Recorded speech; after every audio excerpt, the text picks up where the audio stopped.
Hello, everyone, and thank you for joining me today. I'm Crystal Quinones, the Chief Informatics Officer for our health system, and I'm excited to share our new education plan focusing on wound care. This training program leverages artificial intelligence powered simulation technology to create more engaging, effective, and clinically relevant learning experience for our staff. So let's begin. Initial assessment. Why wound care? Wound care is a fundamental nursing skill that directly influences patient outcomes. Inadequate wound assessment or delayed interventions can lead to serious complications like infections or sepsis, which can result in higher morbidity, extended hospital stays, and increased costs. By targeting wound care in our educational plan, we aim to bridge knowledge gaps and strengthen nurses' clinical competencies.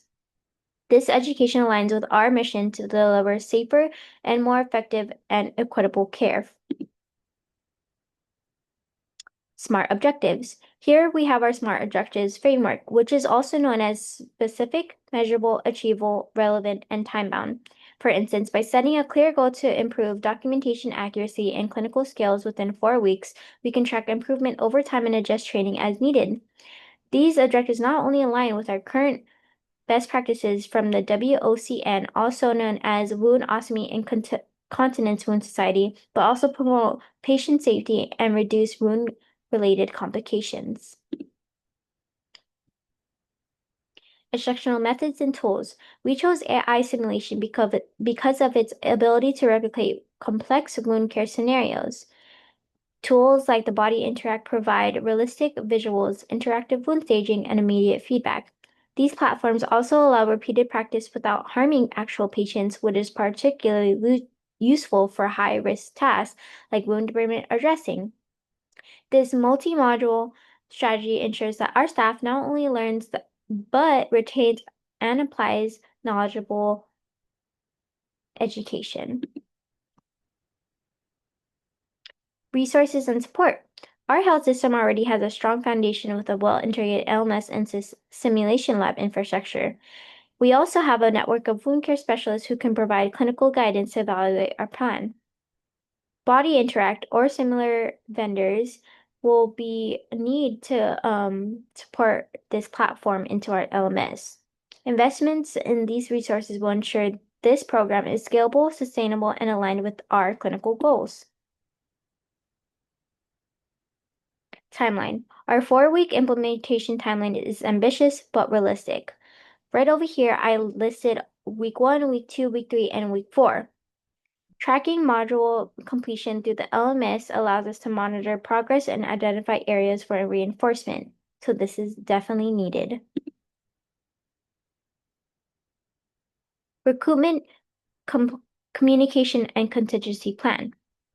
Communication and outreach will play a major role in ensuring high participation. By involving unit leaders and using multiple communications like email, LMS alerts, and face-to-face outreach can build awareness and excitement. This multi-tiered communication and backup strategy ensures no nurse is left behind and all staff receive consistent education.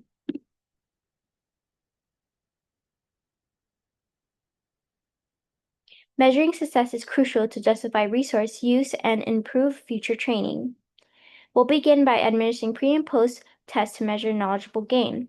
We'll also monitor real patient outcomes such as wound healing rates and complication reductions to validate effectiveness. Ongoing feedback will help us continuously refine content and adapt our strategies to maintain excellence in wound care. Right over here, I have our summary and next steps. By implementing this plan, we expect to see both clinical and operational improvements. Consistency in documentation will also chart reviews and audits more efficiently. Ultimately, our goal is to deliver safer and more effective wound care across the health system.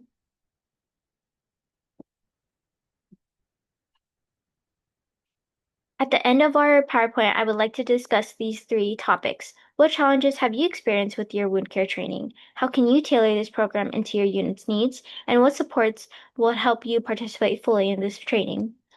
For this discussion, go ahead and put it in the Dropbox. Right over here, I listed some sources that are peer-reviewed, current, and aligned with best practices in clinical informatics and health equity. Thank you for listening.